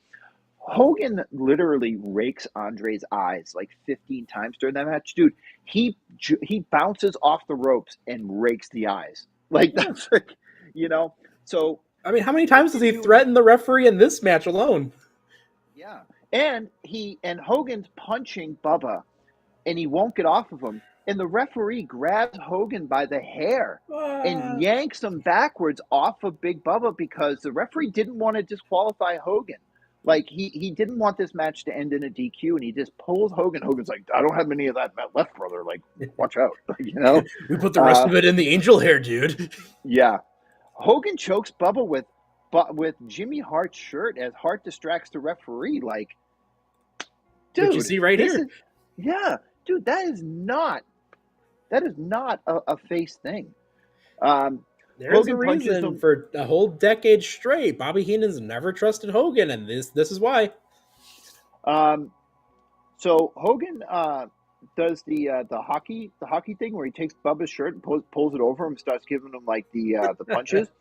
Hogan gets a running corner clothesline and some punches. Hogan lifts Bubba up in a body slam, drops a few elbows. Then Hogan steps on his eyes. Like, dude, like, come on, man. Bubba headbutts Hogan and throws him head first into the turnbuckle. Bubba misses his second corner charge, and Hogan fires away with punches. He's caught in the Boss Man slam, 1-2, but a kick out. Hogan begins to hulk up, and Bubba starts pounding on his face. Hogan says no, gives him the old "you" finger wag. Hogan continues to hulk up and blocks the punch. Hogan starts hitting a few punches of his own, followed by a big boot, a leg drop, in the 1, 2, 3. Hogan celebrates after the match with Jimmy Hart. Hogan tells Big Bubba to kiss his fat ass in the Dungeon of Doom run-in. The Shark, Kamala, Kevin Sullivan. Zodiac, yep. Hogan starts fighting them all off, but the numbers games start to get the better of him. Luger comes out and lays half of them out. Luger and Hogan almost trade punches. They turn around and do the big, like, whoa, brother spot. Hogan asks the crowd what to do. They get in each other's faces. Sting and Savage separate the two of them. Hogan tells Luger to go back where he came from, and the crowd chants Luger. Mean Gene is here to straighten things out. Hogan says Luger has business in his backyard. Luger explains, I'll make it clear right up front. I'm here for one reason and one reason only. People say you're the number one wrestler in the world today. You wear that WCW belt around your waist. I want that belt, brother. Hogan goes to cut him off, and Luger says, don't you cut me off. I'm not done yet. Luger says he's sick of playing around with the kids. Luger doesn't care when he gets his shot. Hogan then goes completely off the rails and says, you don't have to wait until next month, brother. You don't have to wait until next week, brother. I'll give you a title shot next week. Hogan says if Luger extends his hand, then they'll face off for the world title next Monday. They end up pushing each other after shaking hands. Luger and Hogan will go at each other for the world title next week. Sabu and Mr. Wall Street will be there. They announce that the Hogan and Luger match is officially signed and is the main event. And Eric Bischoff and Mongo McMichael take us out of the show. Nick, it's crazy that they build this up for like 10 minutes after the Big Bubba match. And it ends in a disqualification at 5:36 next week in the main event for the WCW World Heavyweight title. Nick, Yes, being sir. being an expert like myself on WCW, a little bit more than me though, give me your feelings on the match and the post match, and the match the next week. I mean, you know what? This match, it was everything that you would expect from a Hogan match, but that's not necessarily a bad thing. I think this match was fun. And one of the reports I've read about this match was Hogan got to pick who he got to face for it. And he personally selected Big Bubba to be his guy just because he's always loved working with Ray Traylor. And he thought that, him and Ray would have an awesome match. And, for what it was, a lot of people will rag on Hulk Hogan, and rightfully so. A lot of his mainstream American matches just aren't really the greatest. But, this was by the book, by the numbers, and it was fun for what it was. You've got someone who is a great seller and is perfect type of wrestler, a big guy who can do all the comedy bits, but still be serious and still come off as a threat in Big Bubba. And it just, I these thought two the guys, Postomania thing was going back up. there it is, dude. The Hulkaroonies that helped get him right through it. The Hulkarolies. And, just the fact that, you got these two guys who are just, again, they work so well together. And I really appreciated the way that these two were working together in this match. And Hogan picked a great dance partner.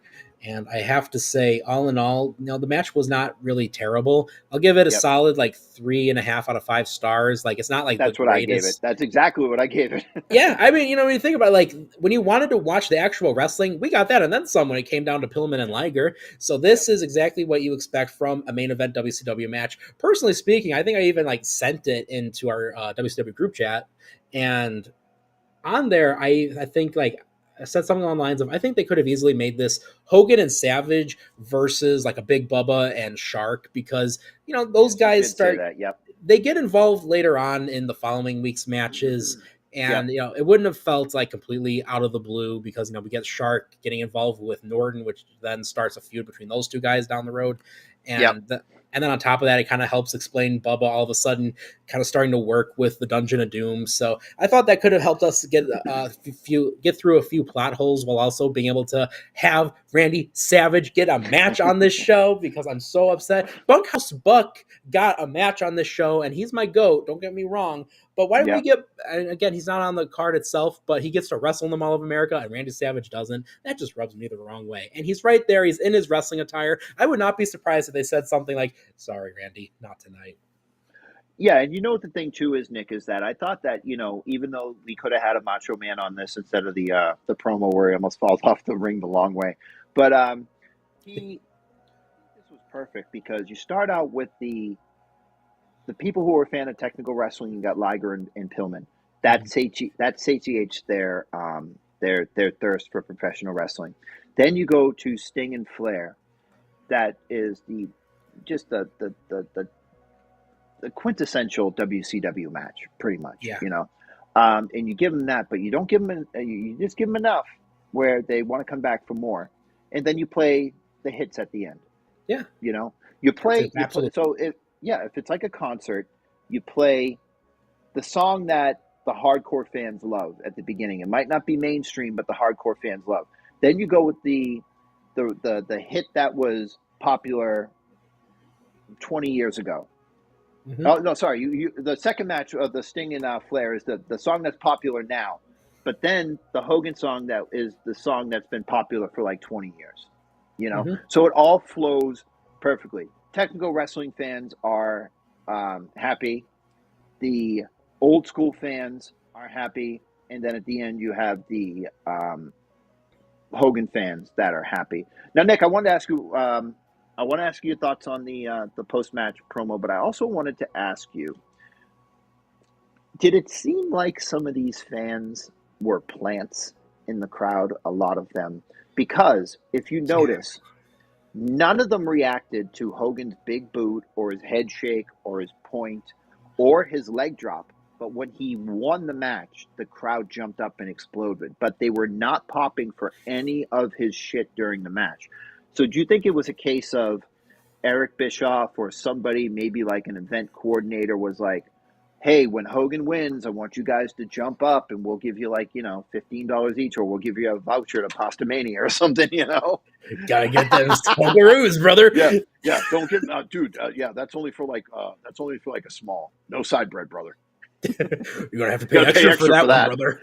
Yeah, you got to pay extra for that. So Nick, give me your thoughts on the post match and first, and then the crowd plant allegations. You know, post match, you got again four of the big stars that we're going to absolutely be, building towards. And in the world where we got to start shifting Vader out of the intro and put Luger in that spot, so then we got Mhm. these four guys featured. It it felt like this was the right move.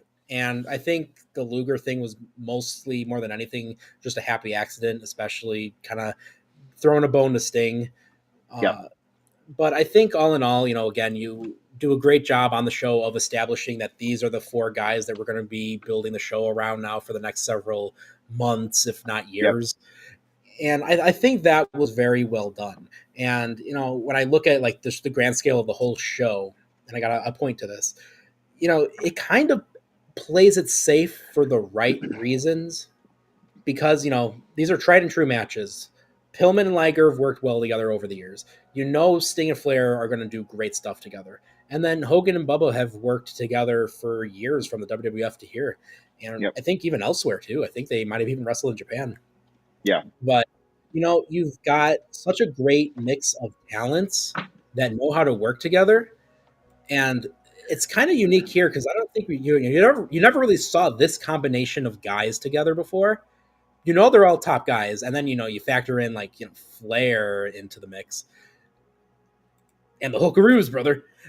I think that we were able to get like a good like quality assortment of talents that we're going to be showcasing. That these are the guys that will be a part of the program for the next several years, and I think that was really well done because like we've been saying throughout this whole show and this whole recap, this whole program builds so well to what the next couple of weeks and months are going to entail, and I really appreciated that.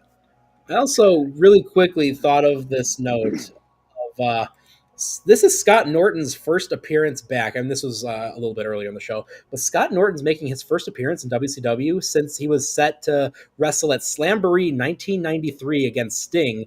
But Norton backs out of his deal with WCW at the time because he thought that he was just going to be used as fodder for Sting, and that was it. So oh I think wow, we give Norton some more guarantees here. But to your other question that you had, Mac, I think yep, about this leads us next week, yep, and the match itself is something, but I think more than anything, it's a great way to kind of bridge the gap to get us to War Games because again, we have a situation I'll cover soon in the post show Wrestling Observer newsletter where we start losing Vader because that's the thing. We heard about Vader once or twice, and he's in the intro, but we don't see him or nobody really mentions much about what plans are in the cards for Vader. yeah. I mean, man, imagine if you had. I mean, I know you said that you like that Hogan liked working with Big Boss Man or Bubba Rogers because they worked together in the cage in the late '80s, and Mhm. I think they worked a match with each other while Hogan was doing the Axie Boomba over in Yeah. Japan. Um, and but imagine if you had Hogan and Vader in the main event Oh of this man. match. Holy fucking shit, dude! Like, say what you want about '95 Hogan, his babyface stick was kind of getting a little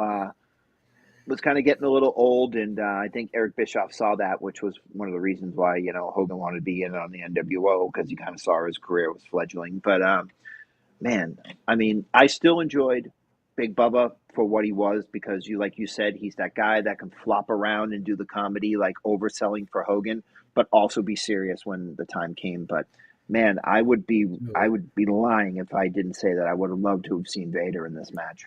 Because honestly, I think as we're kind of putting the pieces together, I think this Yep. should have and would have been Hogan versus Vader because they were kind Yeah. of in that build up around this time frame, Yeah. and I'm just picturing how cool that would have looked. You see the walkway everyone came through.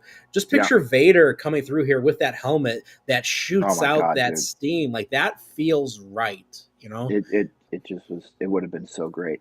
Now, Nick, what did you think about the plant fan allegations? Yes. I could see it. I wouldn't be surprised if, some of the fans were just kind of a little burnt out because, Pillman and Liger went hard. Same with Flair and Sting, honestly. Uh, Even though it's a smaller show, that wasn't really super common at the time for pro wrestling. And I don't know if necessarily this is a big wrestling town. You do see some fans in there with their Hogan shirts, but remember that happened a lot around this time frame. They had a lot of plants who wore the Hogan merch. You even had EVOD Dave Sullivan dressing up as Hogan and going into the crowd. So I don't know. I could see a lot of that here. I think more than anything, though, I think a lot of the fans. This was very smart of Eric Bischoff to do because one of the biggest things about WCW in this point in time, within the last year or so, even they just were struggling to fill arenas, and Yeah. having an attraction like this at the Mall of America was so genius because Yep. it's one of the biggest malls, if not the biggest mall in the country. At least it was at this Yep. point in time. And I'm gonna pop this up here. Just look at that. Like, you've got how Yeah, that's many great. vertical rows, or I'm sorry, horizontal rows of walkways that you just got crowd after crowd there with people looking over the railings to watch pro wrestling. Like, it's such a cool visual, and they still to this day have wrestling in the Mall of America because of this. And Pop up that it's thing one more time. I just want to point out one thing. The yes, WCW Chiron on the top of the on the walk above the walkway yeah, right there, the yellow WCW, like them flashing those lights along like the wall and doing like a circle like yeah, that is just so fucking cool, man. yeah. Like just making it your own. Like, yeah, this might be the Mall of America, but this is WCW's Mall of America right now. No, absolutely. Like, they did such a great job of basically taking over the mall. And when you Yeah. think about it, like, there's no elaborate stage. They just got the ring, you got the guardrails around it, you've got plenty Yeah. of lighting and camera equipment. Yep. But it's such a minimalistic approach, but yet the venue, it just feels so phenomenal. And Bischoff, I'll give him his kudos here. I think he did a great job of realizing that putting it as a free attraction in the Mall of America was an absolutely phenomenal idea to get a lot of eyes and to make it look like you got a fully packed venue watching this show. And I definitely think that set the tone for, especially, we've again, another reference to setting the tone for the next few weeks, because I think it looked so good and it was so cool that it made people want to buy tickets for the next week. Yeah. Now this kind of gives me Hammerstein Ballroom vibes, like a Yeah. little bit. Yeah. It gives me Hammerstein Ballroom vibes. Now, Nick, you might know this better than I do. Was this Eric Bischoff's first full show in charge? Um, I think he might have been in charge already, but I think this was his first show as the true full showrunner, Because because WCW Nitro was his baby. yeah, because this is where he's finally able to say, "Hey, Ted Turner, am I able to have prime time? Can I have a budget for making real cool, elaborate staging?" Which is fun to think of, because I think even like up to this point in time, they're still working and that iconic diamond plated industrial nitro stage, which we're going to see the next week. Yeah. So, Nick, final thoughts on the first episode of WCW Monday Nitro. If you were ranking this on a Meltzer scale, not breaking the scale, only going to 5, what would you rank this? Because I have what I would rank it. All in all, I think you're not watching this show necessarily to, watch like pure technical wrestling, but it's there. You're not watching this show for complete spectacle, but it's there. You get a little bit of everything. And, if you've ever heard me on those old Dynamite recap shows, I love variety shows in my professional wrestling. And this was absolutely a variety show. You get a Yep. little bit of everything. You see so many stars top to bottom across the card, across divisions. And I think, imagine if this was a 2-hour show. And I Oh, kind of boy. wish now that like they would have revisited they would have revisited Mall of America and make it like their Hammerstein ballroom. Like that would have been Yeah. so cool. But, Yeah. all in all, I have to give this show, I'm going to give it honestly, I'll give it 4 stars. It is not a bad show by any means. It's a very easy show to watch. I think if someone's like, Nick, what is going to be a great episode of Monday Nitro to start on? Because I want to binge through all of them. I will always say start right at the beginning. It is such Yep. an easy show to watch, and you're going to Yep. have fun the whole way through, and nothing's going to really feel like it's too long or too slow. Yeah. I honestly gave it 4.25. And I was going to give it 4, but Pasta Mania made me laugh so much that I just, yep, there he is. He's here. Got to get my time in, brother. Yeah. I give it 4.5 stars. I love this show. I love the atmosphere. I love the wrestling. Because like I said, you had your technical wrestling in the beginning, you had your old school match in the middle, and you had your number one Billboard top Showmanship. charting hit in the main event with Hogan, and he gave you the stereotypical Hogan match that I think everybody was there and everybody had seen 1,000 times, but it was still going in '95, and that's what people wanted to see. I love the show. I thought it was great. It was an easy 45 minutes.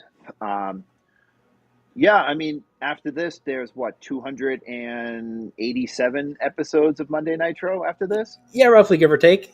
Yeah, and little breaking news, but the 289th episode of AEW Dynamite that will overtake WCW as the longest running professional wrestling show on TBS and TNT history will be attended by none other than Mac Burns at the MGM Music Hall inside Fenway Park on Wednesday, April 16th, 2025.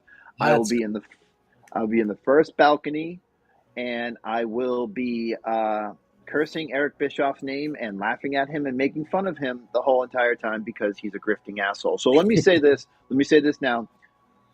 I love you, 1995, Eric Bischoff. Of course. Ken Doll Bischoff.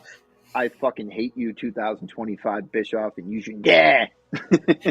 Old grifter Bischoff. I enjoyed Ken Doll Bischoff. His commentary, it's not nearly as annoying as I used to find Vince McMahon's commentary around this time frame. Yeah. Oh my god, dude.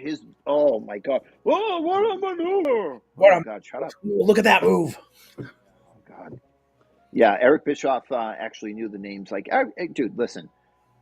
I know a lot of people gave WCW management shit for putting Eric Bischoff in charge, but for literally the rest of 95, 96, 97, and parts of 98, he ran the most successful wrestling business in the history of forever. So you got to give him his flowers for that, but I'm not going to give him his flowers from, let's say, 2000. I really enjoyed him as the general manager of Monday Night Raw. So I'm going to say from 2006 to 2025 to present, he can eat a bag of dicks. But everything before that, Eric Bischoff was great. No, honestly, like 1995 to 1998, showrunner Bischoff is probably my favorite iteration of him, because if it wasn't for him running the show at this point in time and making this what it was, Mac and I wouldn't be here talking. It wouldn't be the two bros, the two bestie boys of the WCW Tag Team Championships. Big, strong boys. Big, strong men being able to talk about WCW. And we're only strong thanks to Pasta Mania. Not sponsored. So, Nick, before we wrap up here, because we're about to hit 140, what are you thinking for? You want to do boys' choice? You want to do? We want to leave it to a vote one week, then boys' choice the next week, then vote the next week, then boys' choice. Because I was thinking kind of that because we put it to a boys' choice 2 weeks ago or 2 months ago with the Chi-Town Rumble. Yeah. Then we voted on it this week. So do you want to do boys' choice and try to do this live on the air right now? What were you? Have you been thinking of anything, Nick? You know, we mentioned it earlier. I would always love to jump onto a World War III, but also like Magnum TA and Tully Blanchard sounds mighty appealing. That's what I'm talking about. What show was that actually? Do you know? I don't remember. Was that Starcade? Let me see. Hold on. I'll look it up right now. Tully and Magnum. It was. It took me to something completely different. I got Tully I Quit Steel Cage, Starcade 85, The Gathering. State. All right. So let's see what we have on that show. Starcade 85. Do you have that up, Nick, or no? Yeah, we got a double steel cage match. We, of course, have the I Quit match, the legendary I Quit match. We also got the Rock and Roll Express taking on the Russians for the NWA Tag Team titles. Okay, I'm always down to watch some Rock and Roll Express. We mentioned him earlier. J.J. Dillon's on the card up against Outlaw Ron Bass. You, of course, oh, my God, a Ron Bass match. Remember when he was in WWF? Right? You've got NWA National Heavyweight Champion, who we mentioned earlier, Terry Taylor, up against Nature Boy, Buddy Landell. Yeah. Oh, the first Nature. You get the first. Yeah. You're not even the first Nature Boy. Buddy Landell, God rest his soul. Remember when friggin' Scott Steiner went off the rails? Right. Oh my gosh, dude, we got a lot of bangers there. So I think that might be a fun one. 1985 Starcade. All right, we're doing 1985 Starcade. It's on the books. The Gathering, and of course, exactly. Don't forget NWA World Heavyweight Title: Ric Flair versus Dusty Rhodes. Oh, Dusty Rhodes, baby. Oh, it's gonna be a good one. Oh, that would be a good one. But real quick, Nick, I wanted to rapid fire some last minute news that we had. I forgot about that. Sorry, my friend.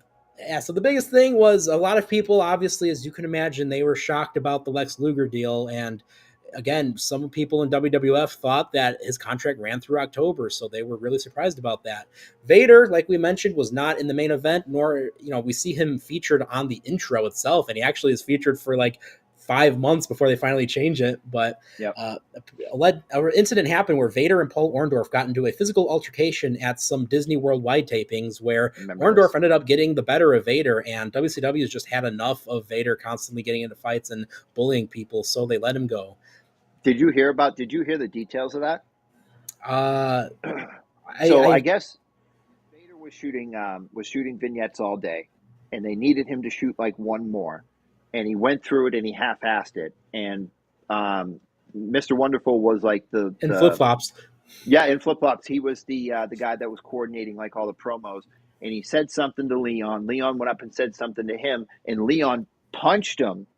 And he didn't knock Orndorff down. Orndorff then hit Vader with his bad arm. The atrophy arm. Vader knocked Vader down and then started stomping his face in with flip-flops to the point where Vader was in a fetal position with his hands up, like covering his face. And a bunch of the guys had to pull Mr. Wonderful off of him. And one wrestler, who I don't remember who it was, but I remember them saying, like, if he got like 10 unprotected shots to Leon's head in flip-flops, if he had been wearing his famous cowboy boots, he would have ended Leon White's life before he died in 2016. Man, that would have been like a legitimate curb stomp there. Yeah. So, that was brutal. That was, and Dave was reporting that Vader's WCW contract was going to run through 98 or 99, so that ended up for about 3 or 4 years early. And speaking of contract news, Eddie Guerrero and Dean Malenko had just debuted in WCW around this time frame, and they were at some of the most recent tapings of Main Event or Pro or Worldwide. And the biggest thing with bringing in guys like an Eddie Guerrero, Sabu, Dean Malenko, Chris Benoit, and even Bill DeMott, who they brought in originally as the Man of Question, Hugh who then Morris. becomes the Laughing Man, Hugh Morris. The biggest thing with bringing General those guys, Hugh G. Rection, Nick? yes, exactly. Bill DeMott was brought in alongside Guerrero, Sabu, Malenko, and Benoit around this time frame because they wanted a group of guys who were comfortable working with each other, but who can have great pay-per-view matches, especially great openers, which was the big plan with all of these guys. And another guy who was planned for that, Too Cold Scorpio, as we mentioned earlier, his contract negotiations fell apart shortly after the Nitro episode airs, but they Boo. then started having talks about bringing in one Jerry Lynn, who becomes Mr. Mr. JL, JL. the mysterious Mr. JL. Oh, my Um, God. two more bits of news, one more fun than the other, which I think will have some levity at the end. This is the same week that WCW ended up firing Stunning Steve Austin Via FedEx, you son of a bitch. via FedEx. He had a torn tricep in June while he was in Japan. And hey, WCW, right? They're not going to tell you to your face you got fired. You're going to get that FedEx package. Yeah. And unfortunately, we never saw Steve Austin again and drifted off into no man's land where he never did anything in wrestling. Yeah, But he cosplayed as Horace Hogan in the WWF. yeah, look at this Horace guy. Look at that guy trying to be my nephew, dude. Oh, my God. But the last bit that I wanted to keep for a little bit more of a fun thing, I guess it wasn't fun for the guy involved in here, but as Yeah. we see here, we have Jushin Thunder Liger. Well, that Yep. very outfit he's wearing ended up getting stolen in an upcoming What? show that he was a part of, and he Oh, had no. to wear El Samurai's outfit for a match. Oh, no. So I think he had to either have it remade or they eventually found it, but oof, when you think about how intricate Jushin Liger's Oh, my outfits God. are, Yeah. that had to be expensive. Someone walks by their closet every day and laughs and looks at that costume and laughs and goes, ha, ha, ha, 30 years and I've still gotten away with it. That's what he gets for making fun of Pastamania, dude. That's what he gets for not coming to Pastamania, dude. I invited everyone from around the world, brother. Yeah. Overly racist Hulk Hogan, not knowing the difference between Japanese and Chinese. That's what happens when you're from China, brother. Oh, that's what he should have had, Hulkaroos, brother. Yeah. He would have Hey, had can to we take his also talk outfit. about one more thing? Can we also talk Yes. about Jimmy Hart taking a time machine and grabbing Sandman in my pajamas pants and wearing it at the show? That's right. Hey, baby, I want to make sure I'm dressed like an American. Yeah, baby, I want to make sure that I drink a beer and smash it over my head later, baby. But Nick, this was a very fun show. I'm glad that it won just right at the buzzer. I can't believe that. That's wow, by one vote. I always it's that age-old thing of like when I used to go to school, I had 6 months to do a project, and then I'd wake up the day of the project and I go, "Oh no, I haven't done anything." That's kind of like what it was with WCW. We've been talking about this for a month. And then Nick's like, yeah, I've watched the show like 5 or 6 times. I'm like, yeah, it's Thursday night at 11 p.m. and I haven't watched the show yet.